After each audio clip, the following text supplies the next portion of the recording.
We urge all people when they're out rock fishing to be aware of their surroundings, wear a life jacket. In this case, I don't think these people were actually aware of our local conditions, and so got trapped, not so much by the waves, but more by the tide coming in, trapped them on the rocks. What happens then, they then try to swim ashore or whatever, get into difficulties.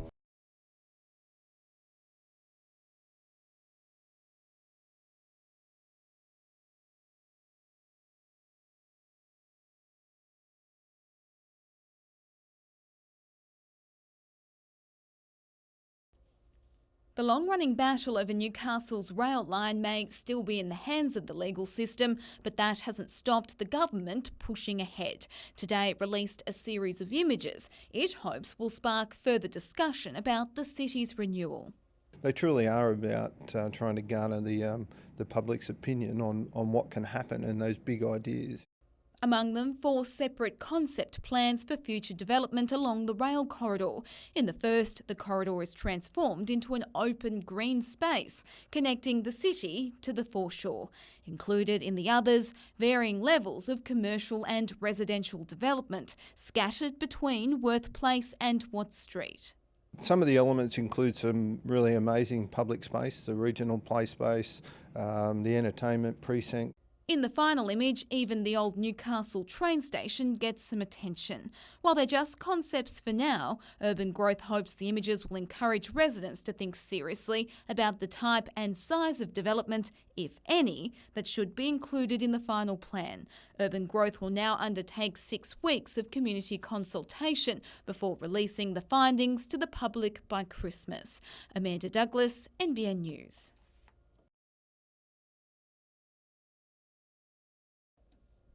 This is where Coles plans to build its multi-million-dollar supermarket complex. For store owners opposite the Maitland Road site, the grocery chain's foray into Mayfield should bring in plenty of foot traffic. It's going to bring thousands of people a week looking at our shop fronts, walking past. I think it's just a great opportunity for the small businesses around here to grow. The revised plans include a 2-storey, 242-space car park, while the main entry has been moved from Maitland Road to Havelock Street. The proposal also includes the potential for residential development along the eastern side adjoining Havelock Street. Not everyone's happy, though, with the new design. The local business association says while parking has been reinstated along one section of the busy main road, it's been removed from others. We probably had a win for 12 businesses compared to the last plan, but we've now got 5 or 6 businesses that are going to be affected with the new plan. So the problem's just been moved east. Greg Ford runs one of those businesses. Would basically be the end of this business. You know, we're very reliant on that parking at the front, more than reliant, you know. And he's not the only one worried about the potential loss of curbside parking. Pure and simply walk-in business. If they can't park close, they probably won't stop. Affected store owners plan to voice their concerns at a public meeting tomorrow night. Amanda Douglas, NBN News.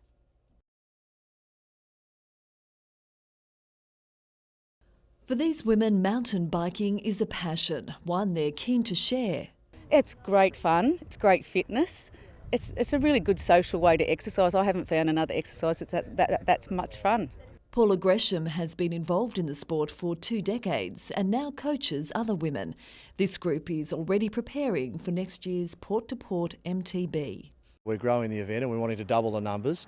A big focus for next year is going to be the ladies' lane. It's a special female program where we're going to be running training courses throughout the year and rides and special rides. It's still 9 months out, but planning is well underway.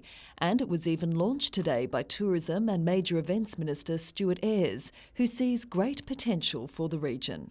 Oh, it's 500 mountain bikers in one of the best mountain biking events anywhere in New South Wales, I'd even say anywhere in the country.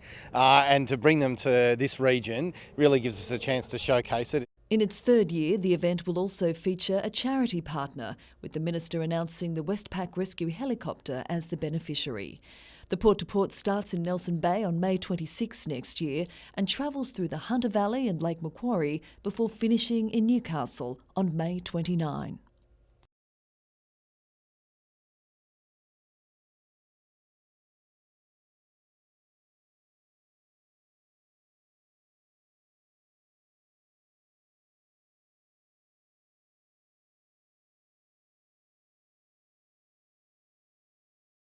we've got nearly over 12 months of, I guess, fanfare and celebrations to do, but also thank the community for their ongoing support, because without that, over the years, we wouldn't be where we are today.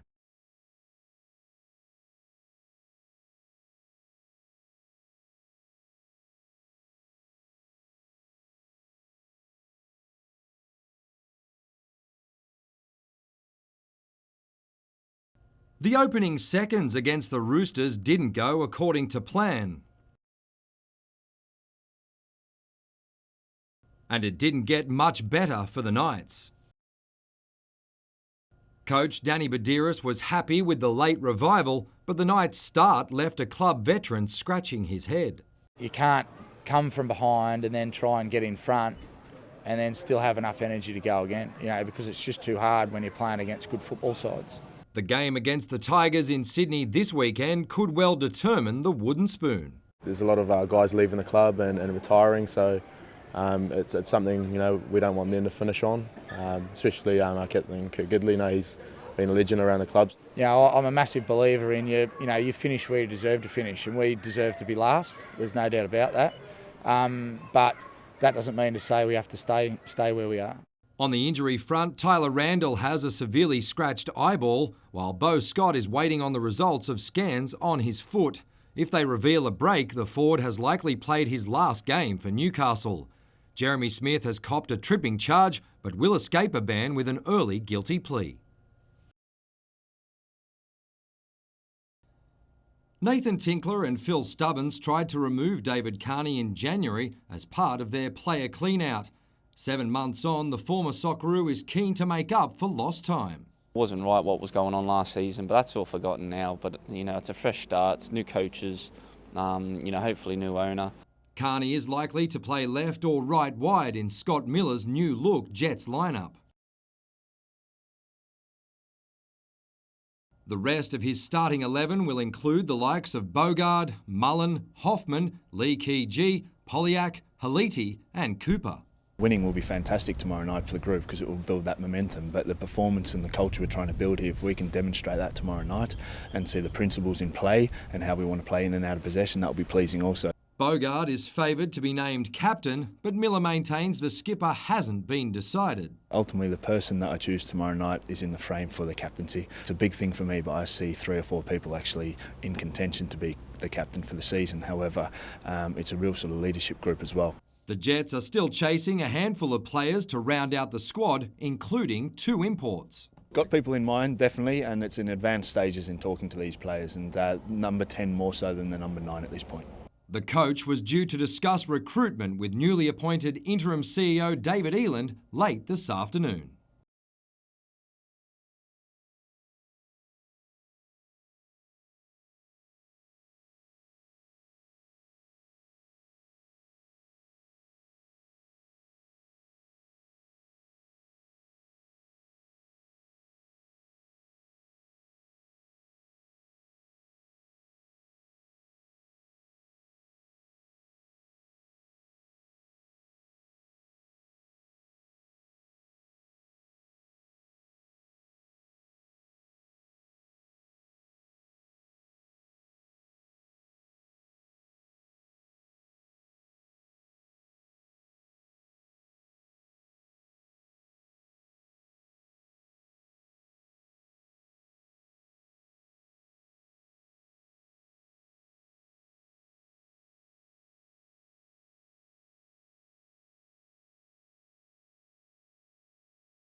Set for expansion in 2008, mothballed just 7 years later. And the fact that it has failed so dramatically and so irredeemably should send a very strong message that this technology, this so-called clean coal technology, is just a pipe dream.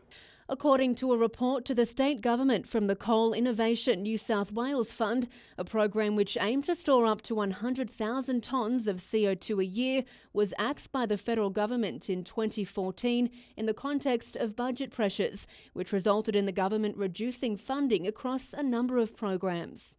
But Dr. John McKenzie from the Hunter Community Environment Centre says the state and federal government should now move towards cleaner energy.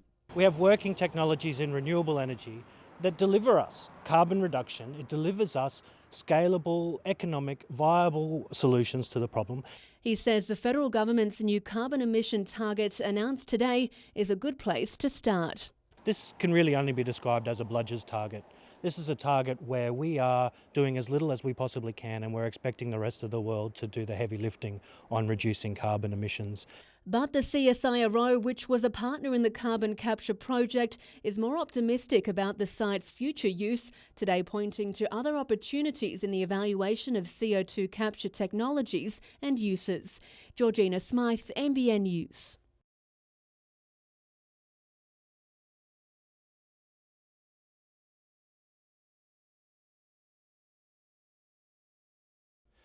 This island view on Lake Macquarie is up there with any tropical getaway, but the reverse angle is not a pretty sight. Although you can't see it very well from the water, once you actually see a little bit of rubbish on here, come and investigate. We found this and it's absolutely atrocious. Elizabeth Island near Marks Point is managed by Crown Lands, and right now household waste litters the sandy stretch. Rodney Attenborough and his daughter Gabby have visited the island for the past 15 years. They've never seen it in such a state. I feel like people need to see it to do something about it, because they think it just doesn't happen. And Primary Industries today told NBN News it will look into the matter, but a spokesperson admitted department staff rarely police the island. It's an area where many people come to camp, but unfortunately it's looking more like a rubbish tip than an island. And disturbingly, these people are cutting down trees to use for firewood. The trees that they've cut down, obviously these islands are involved with the channel, with the dredging of the channel, and you get a lot of fast-flowing water. Without the vegetation, the islands will erode very quickly. A working bee is being organised for this Saturday to clean things up. we've shared it all over Facebook. A few other people have shared it. We're letting everyone know and come down and help clean up. Michael Kane, NBN News.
It's going to be a very big area, 3 acres, fenced, lighted, and in the heart of this poor town.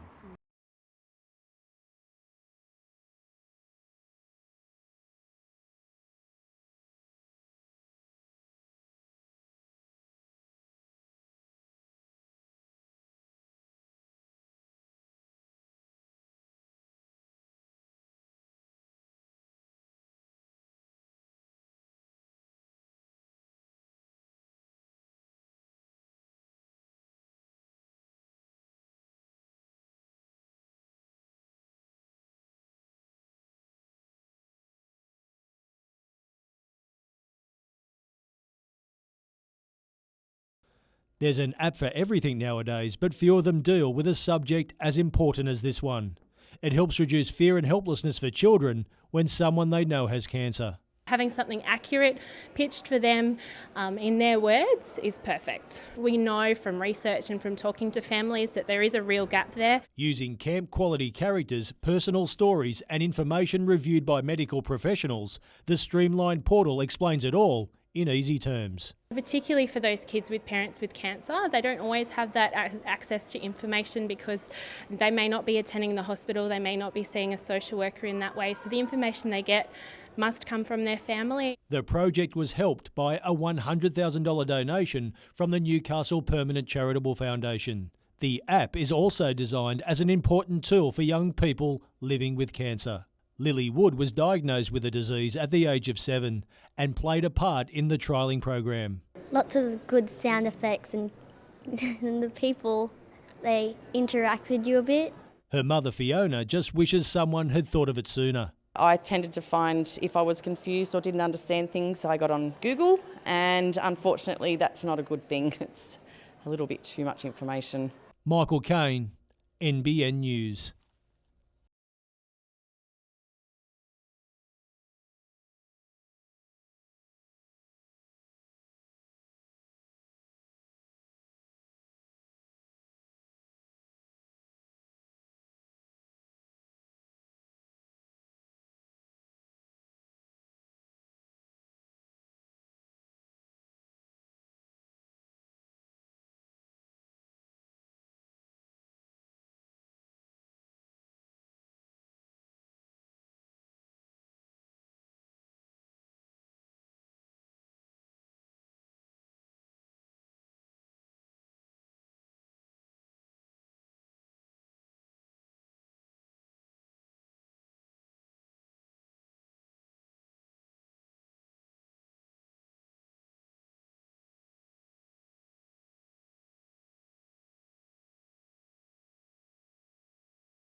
Four men are in line for the night's top job.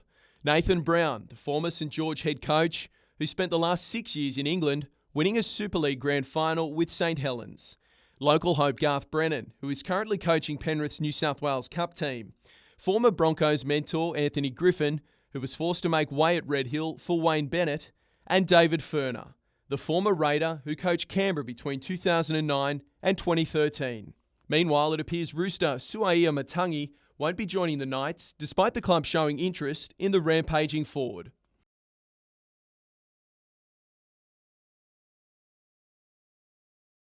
NBN News can reveal Matangi is set to join either St George Illawarra or the Tigers. Today, Knights players made a visit to the Starlight Room at the John Hunter Children's Hospital. We got so lucky doing what we do, doing what we love to do, and these kids unfortunately don't have that opportunity. So coming here to help them out, it's giving back to them, I can't ask for anything better. Lachlan Fitzgibbon recently re-signed with the club for a further 2 years. I was over the moon about it. I'm happy to be here. I love the place, my hometown, and another 2 years is great. Meanwhile, Bulldogs half Trent Hodkinson is planning a big finish to 2015 before joining the Knights next season. I'd love to be there on the big day and go out for a win. I know there's a couple of other players that are moving on as well, so the boys wouldn't mind doing it for them. Paddy Kilmurray, NBN News.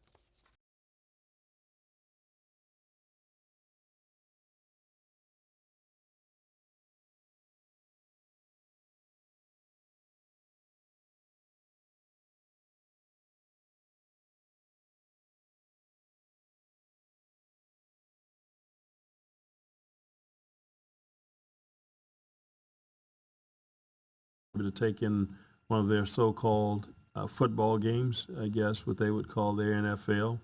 I know some of the kids are excited about hopefully seeing the Kangaroos and the great beaches and stuff that they have over there.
Homegrown defender Nigel Bogard has been handed the captain's armband for Newcastle's FFA Cup clash with Perth tonight.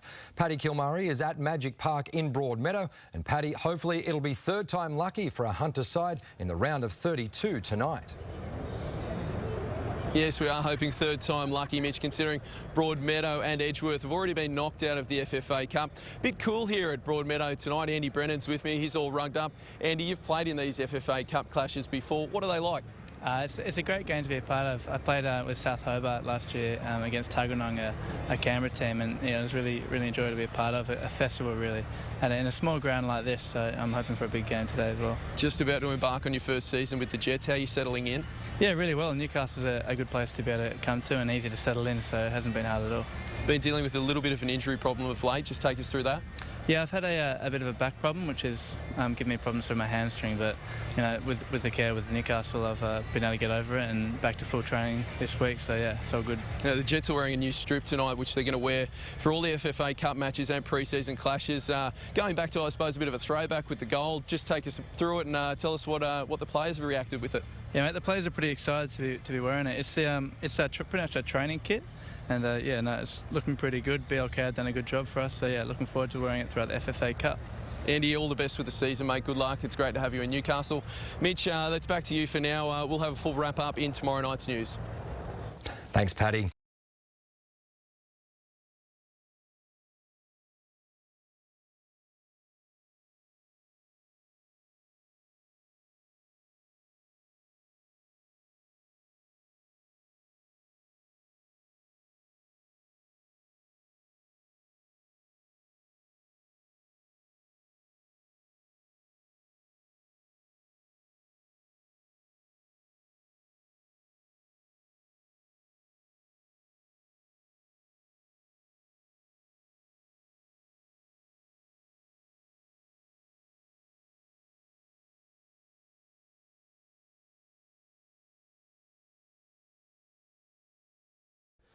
Combining heritage and development in the CBD is a hot topic on both sides of the fence. Broaden the discussion about the meaning of heritage in the 21st century. Just because something was built 50 years ago doesn't mean it's a heritage building. An open forum organised by the Newcastle Institute will be held at Panthers tonight to explore ways to find middle ground when it comes to mixing old with new. Some believe Newcastle's past should be an important factor when planning and building new developments. The meaning today really does reflect intangible heritage, say stories, Aboriginal culture. Others feel the heritage tag has stood in the way of progress. It's very expensive to keep heritage, and often you can be put over a barrel by certain sectors of the community who sometimes use heritage as a bit of a weapon. The civic area is a classic example of a mix. A new courthouse on one end, a university campus in the making at the other, with an historic theatre in the middle. There's plenty of areas around Newcastle where heritage can be the driver of successful development. But for that to happen, all sides need to collaborate. It's about leadership on heritage and development as one item, not two separate items. The forum gets underway at 7:30. Michael Kane, NBN News.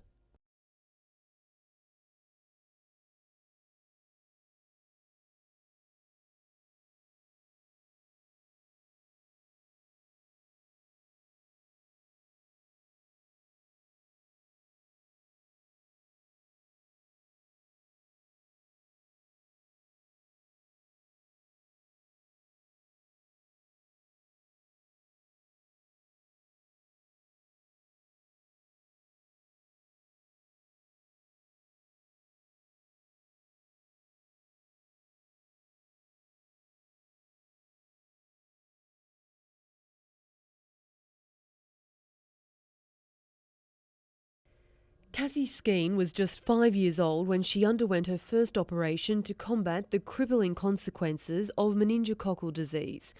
Now that confident little girl has transformed into a driven, courageous young woman, voted Sports House Vice Captain by her peers. Only one girl went up and my teacher goes, "Come on Cassie, have a go. What's the worst that could happen?" I'm like, "Yeah, all right." Everyone picked me. With the help of her mum Donna, Cassie is bravely sharing her story to bring more attention to the long-term effects suffered by meningococcal survivors. The growth plates are destroyed from the bacteria, and from there the doctors just have to manually lengthen and correct any problems with the bones. As a result, Cassie isn't as tall as others her age and has lost several fingers, something she's often questioned about. It doesn't offend me. I'd rather people ask than people stare at me. I hate it when people stare at me. So far, she's endured 6 surgeries and is preparing for another to help fix her ankle. She can't walk very good. It's getting harder and harder for her to get around, so they've got to do either a fusion of the joint or a tendon transplant. It's very difficult, and I'm totally dependent on my mum while I'm recovering. Cassie now has a milestone birthday approaching, and Donna couldn't be more grateful to have her daughter still by her side. Especially coming up to her 18th, you know, there was a stage there that they did take us into ICU and said to say goodbye to her, that she wouldn't survive the night. Many of the cases before her had not survived, so she was one of the first ones to survive having it that severe, the septicemia. So, yeah, it is very special. Emma Murphy, NBN News.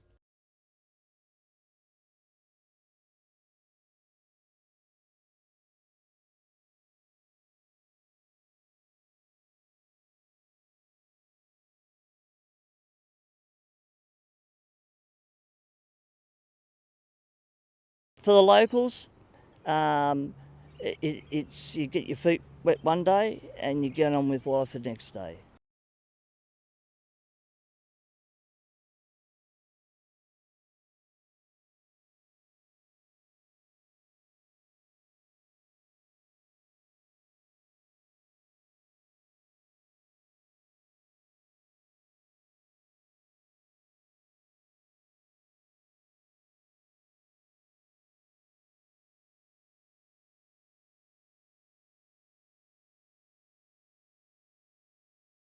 They're not always strong drawers, but some have their own stylistic sort of way of finding a fantastic little composition.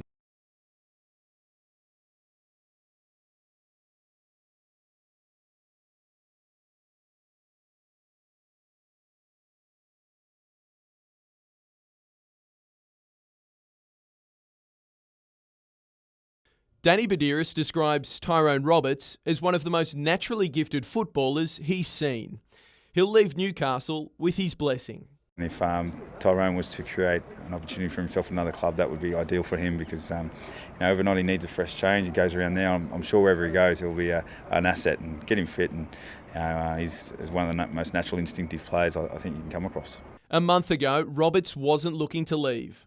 Is that the case? No, my main focus at the moment is winning some games, and that's next year, and I can't control that.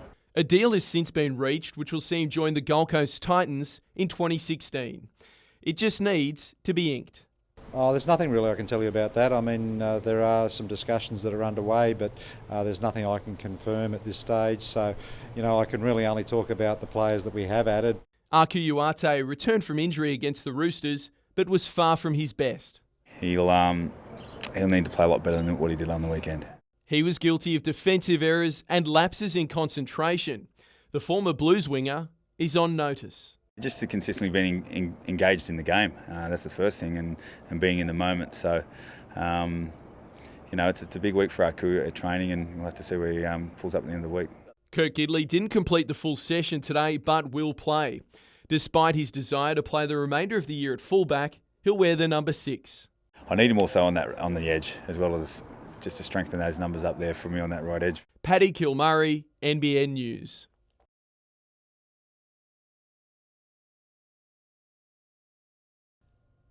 Having played 120 minutes before enduring a penalty shootout, the Jets definitely earned their recovery swim.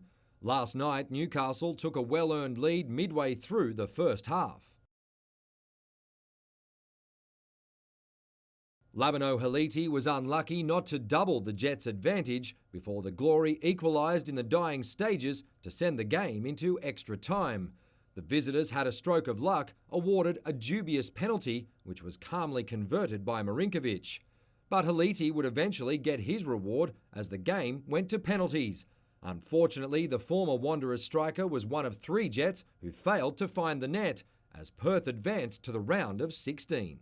We showed a lot of positive signs. Obviously, it's a cup game and it went in penalties, and obviously we just fell short there. But overall, I think the structure and everything seemed to be in the right direction heading. That's the minimum, and the effort and desire for me was unbelievable. You could see that boys really had that hunger in their eye to get a result. Despite the loss, the game meant plenty to Nigel Bogard, who was named captain before kick-off. For me, he's probably the highlight of my career, to be honest with you.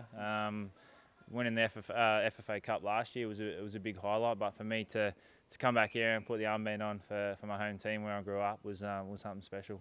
He's now keen to fill the role full-time, but says it won't affect the way he plays. Every time I go onto that field, I do get white line fever and give everything I've got, but I'm able to control that a little bit more these days.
It's the end of an era. Sanitarium's 80-year-old facility at Kurrambong, located on the site of the company's first factory, will cease operations by the end of 2018. In terms of looking to the future, we've decided to construct new lines at our Berkeley Vale factory to allow us to produce product at the level that we need to. The manufacture of sanitarium goods, including its flagship product Weet-Bix, will be transferred to its larger, more modern factory at Berkeley Vale. 185 employees were informed of the decision by senior management this morning before being given 2 days off. I think it's fair to say that most of the workers saw this as inevitable in the long run, but obviously it's a big surprise when something like this happens, and we're committed to helping them through this process. For the next 12 months, it will be business as usual here at the Kurrambong facility, with no immediate changes to employment. The company says that's because it will take some time to construct the new production lines on the Central Coast. Once up and running, an extra 20 jobs will be created there. Sanitarium says it also has other potential employment opportunities on offer. We also have a large non-dairy beverage and up-and-go manufacturing facility here at Berkeley Vale, and many of the skills are transferable for people coming down as well. So again, with those business opportunities, we anticipate being able to offer employment to a fairly large number of our staff. Renee Feder, NBN News.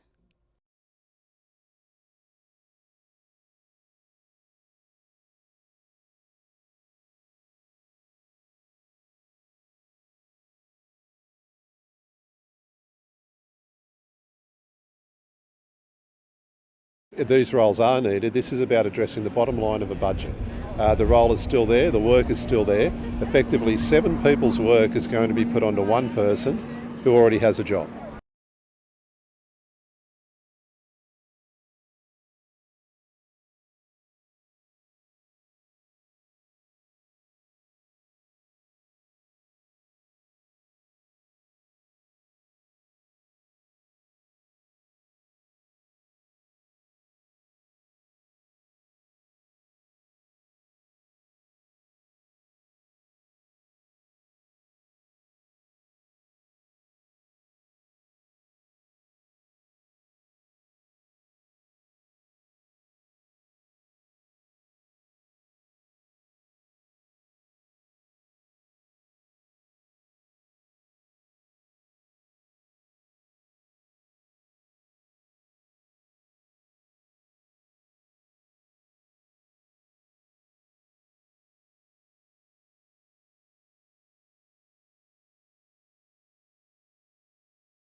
The ultimate show of respect.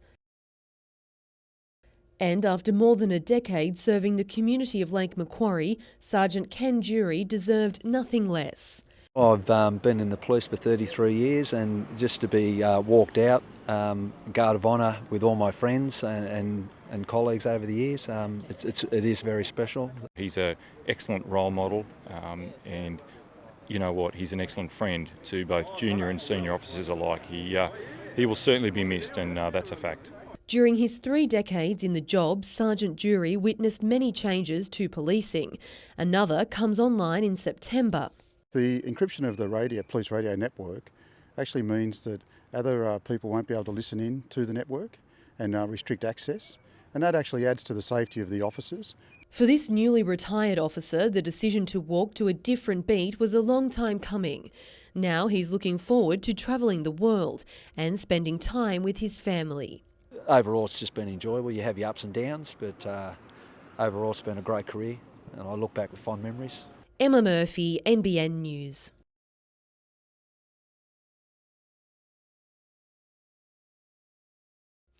The end of the month or early September. That's when we can expect the Knights to announce their new head coach. The first round of interviews is complete, but several more will take place, with the club determined to leave no stone unturned. Meanwhile, Aku Uate is keen to make up for mistakes he made in his return from injury. First game back, I'm a bit disappointed at it, but I just got to give my concentration for this week and just come prepared. Danny Badaris' main concern is James Tedesco. He leads the NRL in tackle busts. He's a huge threat, the way he runs off Robbie Farah and inside balls from Brooke. So what they have got, they do everything at speed around that ruck. So we have to be in control all the time to negate that. In the real NRL, Cessnock centre Jared Edwards has been suspended for 12 matches after this tackle on Teeson Fave-Ely. It left the Macquarie player with a torn medial ligament, which will see him spend the remainder of the season on the sideline. In Newcastle and Hunter Rugby, Wanderers forward Dan Kevill has also copped a 12-match ban after being found guilty of eye gouging in their round 15 clash with Merriweather. Wanderers will appeal the suspension. Meanwhile, the New South Wales Country Eagles are holding a training camp in Newcastle ahead of the National Rugby Championship. The Eagles will play here next month.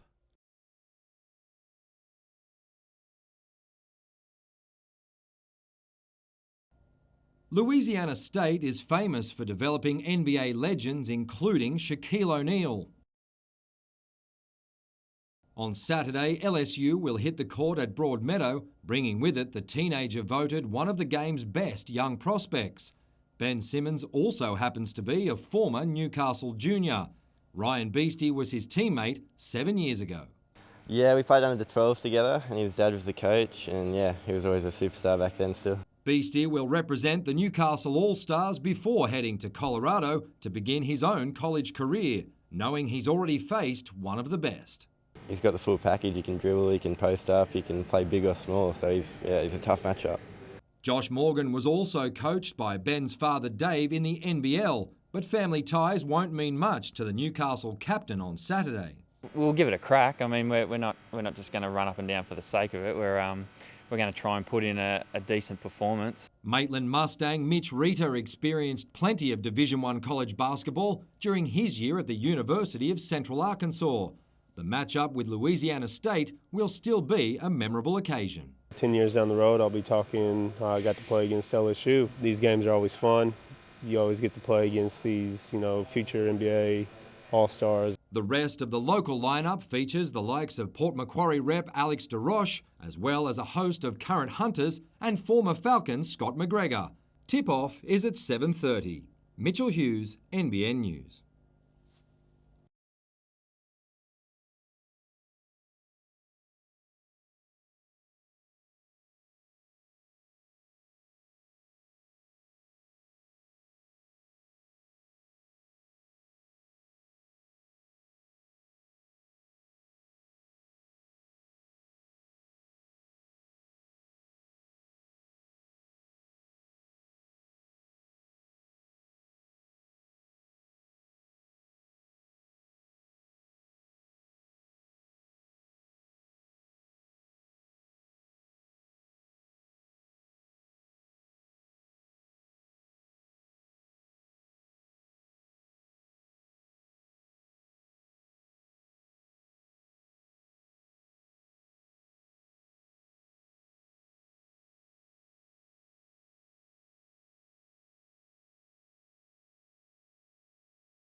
The people of Newcastle will have a say in the transformation of the city centre.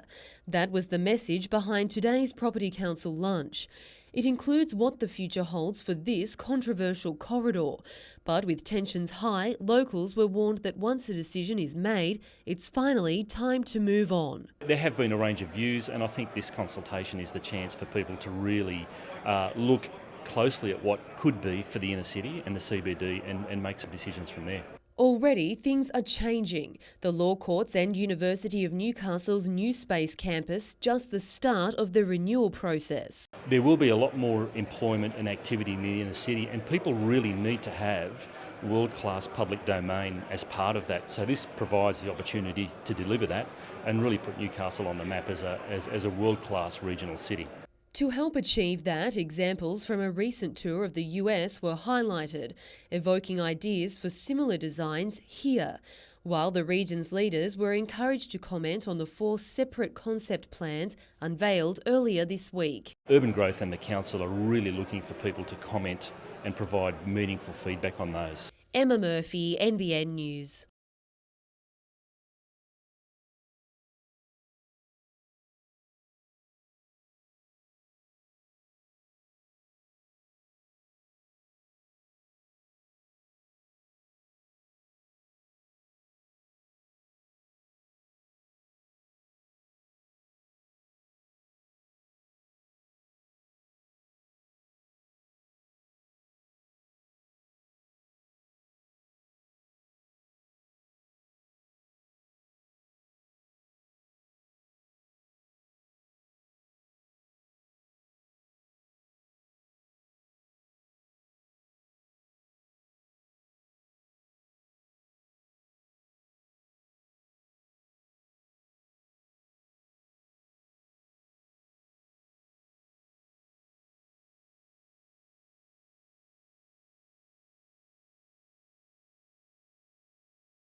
It's an event that always seems to struggle to attract funds. Now it's time to look outside the square.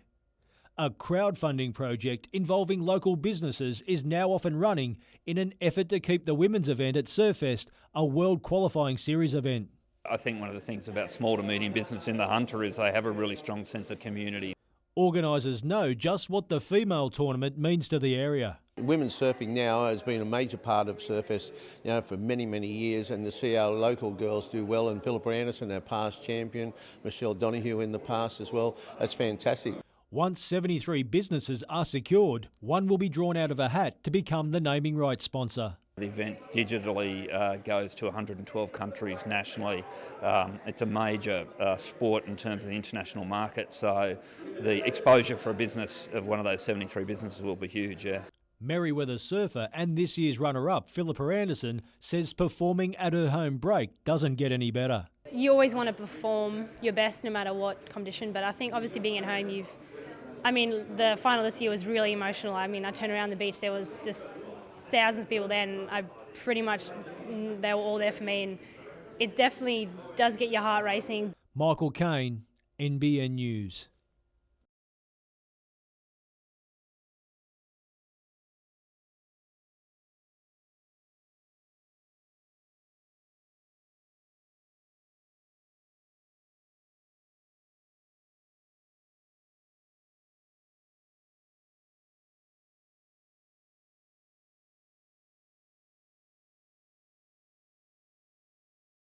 We're not asking everyone to go on a great crusade and try and change the world. All we're asking is for people to lead by example and also take an interest in the society that you live in, and be responsible and accountable for your actions.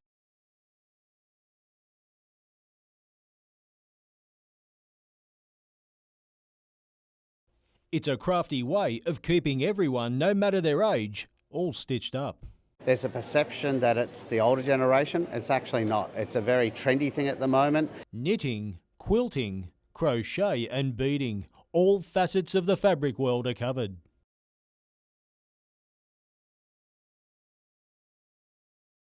A surprising worldwide phenomenon was tickling the fancy of a few: adult colouring in books. It's number 1 and 2 on all the best book sales at the moment in retailers, and there's a real shift to it. It's a great pastime for people to get into and just actually relax. Putting theory into a practical experience is an important part of the whole process, and at times it was every person for themselves. There was also another plan employed to provide another craft for others. The organisers here want some blokey stuff to keep the husbands entertained that come down here. Prue Mapstone has been working with fabric since the age of 7 and now tours the world passing on her knitting knowledge. Had invitations to teach in all sorts of places, so it's good. I've got a hole in my sock. Do you mind darning it? I'm not a darner. I don't knit socks. I can knit you a new pair, but I don't do very much mending. The Stitches and Craft Expo wraps up on Sunday. Michael Kane, NBN News.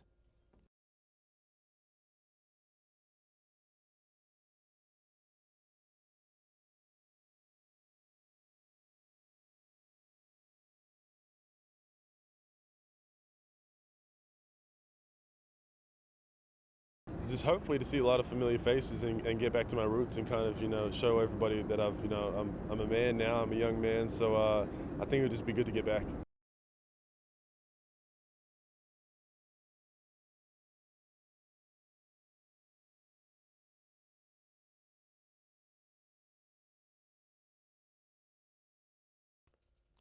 Put through his paces and cleared for boarding. Houston will take his place along with Bo Scott tomorrow afternoon. And Bo's certainly a guy who we need in our team, especially defensively. How's those work rates? So those guys will be good to have tomorrow. The Tigers are 2 points above the Knights on the ladder, but light years ahead in form. With 4 games remaining in the regular season, there's limited opportunities to avoid the wooden spoon. Yeah, well, I don't want to come last in my final year. That's me personally, but certainly as a club and a team, we don't want to be at the bottom of the table after the last round. So it's a pretty significant game. I've got 4 games left. I want to put every ounce of energy into these 4 games. Matt Gidley has put the squad on notice. Potential coaching candidates, no doubt, running their eyes over the Knights' current playing roster. You know, we're not sure who the coach is going to be, so I'd say he'd be watching pretty close these last few games. So, yeah, everyone's looking forward to get out there and ripping in.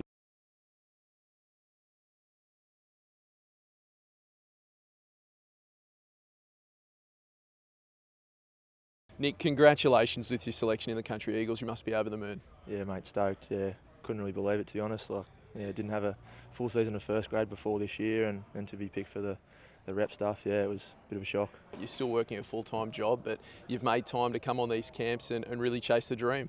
Yeah, mate. Yeah, I wasn't too sure before I got the contract whether I could do it or not. The training schedule was pretty full on, but yeah, the boss and my work got behind me and gave me full support. This is really a stepping stone for players that really want to, I suppose, further their careers and play Super Rugby. Yeah, that's exactly right, mate. There's no real step between Shoot Shield, Club Rugby and Super Rugby, and this is that next step. How have you found the step up so far?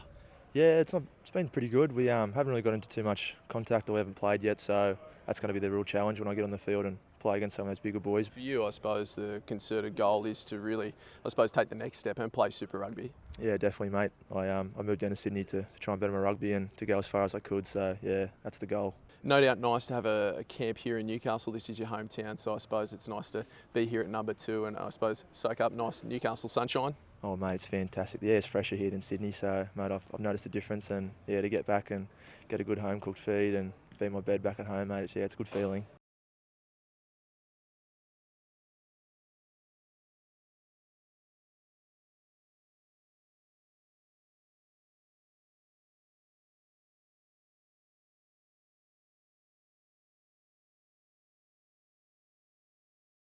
If he can win this fight, he'll turn some heads. Everyone will know who Richard Smith is. Definitely going to have to wear him down. Like he's a fit guy. He's about the same age as me. He's an up-and-coming fighter as well. So he's going to be hard to wear down, but I think they will be able to.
There were plenty of sights and sounds in Maitland today in 2 very different forms.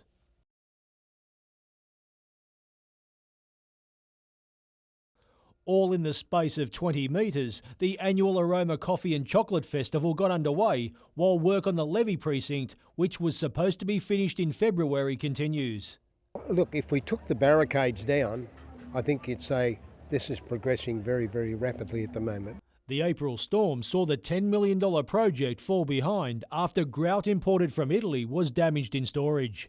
Today the Mayor was more than keen to confirm the revised completion date. All going well, it'll be completed on time on 31st of August. He also sympathises with the long-suffering retailers who have taken a financial hit. Let's face it, I would not like to have been a retailer putting up with the work that's going on there. Mary Walton hasn't had a choice. You know, I've been here 17 years and I've never known, business to be as quiet. I know they say about the floods, but that was April, and they're now saying 31st of August, but, it needs to be finished by then. Michael Kane, NBN News.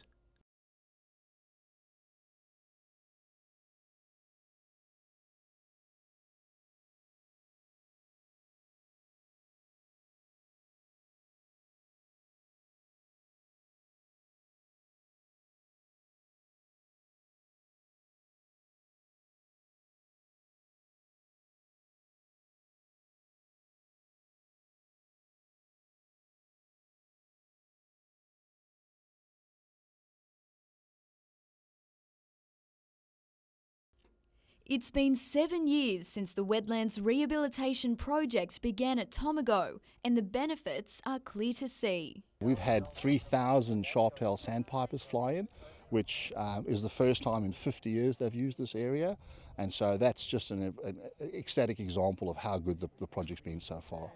Now the focus has turned to a 100-hectare parcel of land affected by a serious acid sulphate problem. Today, Ku-ring-gai MP Alastair Henskins stepped in for the Minister for Environment to officially open the next stage of the project. A team from the University of New South Wales Water Research Laboratory has played a key role in implementing the initiative. This site was currently only being drained, so the tide only goes out. What we're trying to do now is open the site up so the water can go back in. As soon as that happens, we see fish can go back in, birds start coming back into the site, and the vegetation starts adapting to the more salty environment. Improvements to water quality and habitat are especially vital for migratory birds. These birds travel all the way from Siberia virtually in one go, and by the time they get here they are absolutely exhausted, and so to have feeding habitat for these birds is really important. Renee Feder, NBN News.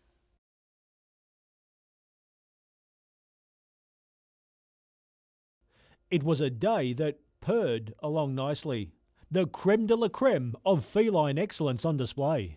They have a standard that they need to keep to, and cats are judged according to that standard. Long-haired, short-haired. Cats creating a scene, others not so much.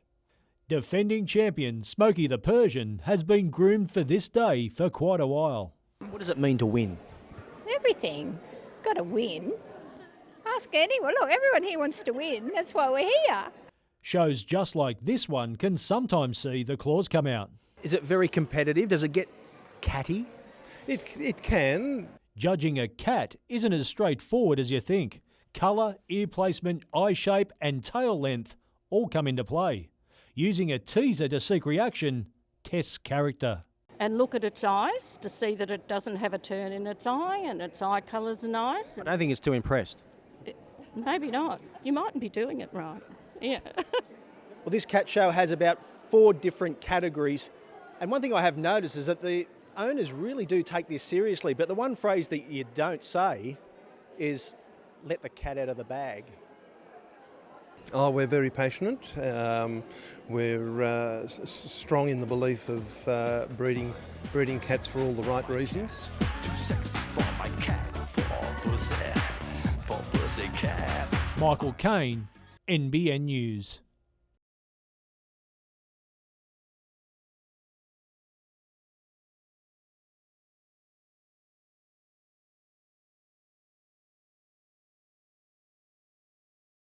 All the Vietnam veterans in the Newcastle Hunter region are invited along today to commemorate those 19 fellows from the Newcastle and Hunter region that paid the supreme sacrifice in South Vietnam.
Beaches were down a man early with Glenn Stone off to the sin bin for a professional foul. Uni capitalised, not afraid to shift the ball wide, Alex Frost with speed to burn. Beaches were content to chip away, banking early penalties to bring them to within one. Before the break, they'd hit the front. The Big Beaches pack rumbling forward, Ken Velamo finishing a damaging passage of play. Sharpshooter Dave Kennedy brought Uni back to within 3 after the resumption of play. Andrew Serhan looked certain to put Uni back in the lead, only to be cut down a metre short of the line. Dave Kennedy eventually bringing them level with a long-range penalty, his boot continuing to provide. A midfield bomb spilled by Vale Afia found the safe hands of Alex Frost, who wouldn't be caught. Afia would atone for his prior mistake, brushing off defenders before offloading to Tolima Nevo, who would find Dan Marshall to finish the job. The student scrum was dominant throughout the day, Ian Parkinson putting the ball over the stripe.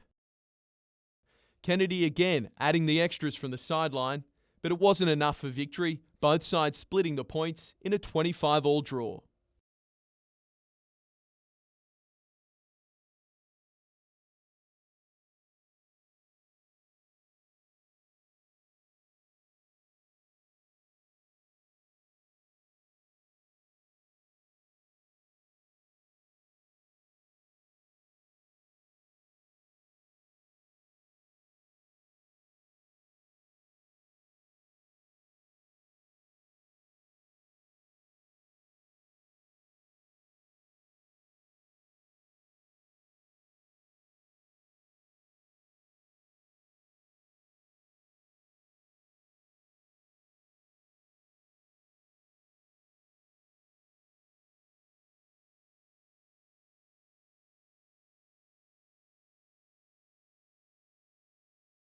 Coming off the Perth fixture, I thought we should have won it in the end. And, the message is simple. People are patting us on the back for the performance, but let's get something clear here. We're here to win. The main thing is that we didn't get the result, even though it was penalties. The result wasn't there, and that's something that we do have to change.